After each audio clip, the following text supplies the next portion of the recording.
আসসালামু আলাইকুম, যে যেখান থেকে দেখছেন সবাইকে অসংখ্য ধন্যবাদ। আমি এখন আছি আমাদের নদীর পাড়ের অবদায়। আপনারা এক নজরে দেখতে পারেন আমাদের এটা হচ্ছে কচা নদী।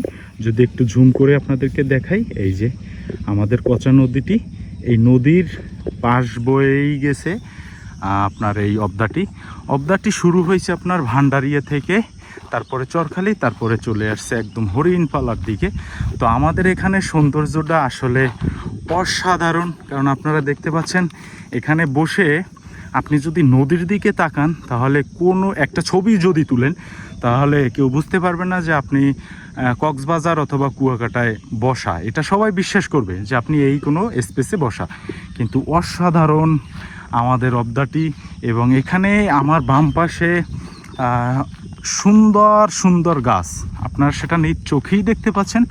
তো এরকম সৌন্দর্য উপভোগ করার জন্য আপনারা সবাই চলে আসতে পারেন আমাদের এই ঠিকানায়। ঠিকানা হচ্ছে ভান্ডারিয়া উপজেলা।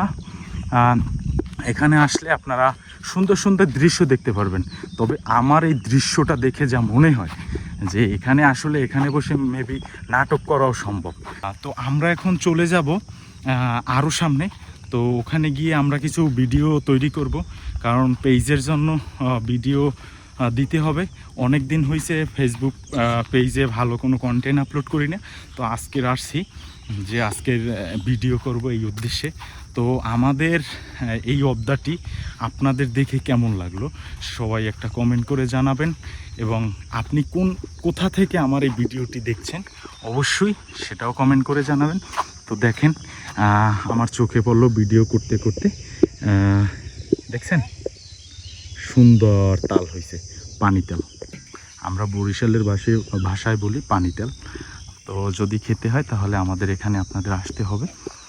এটা হচ্ছে আমাদের সেই আমরা বরিশালের ভাষায় বলি কোলা।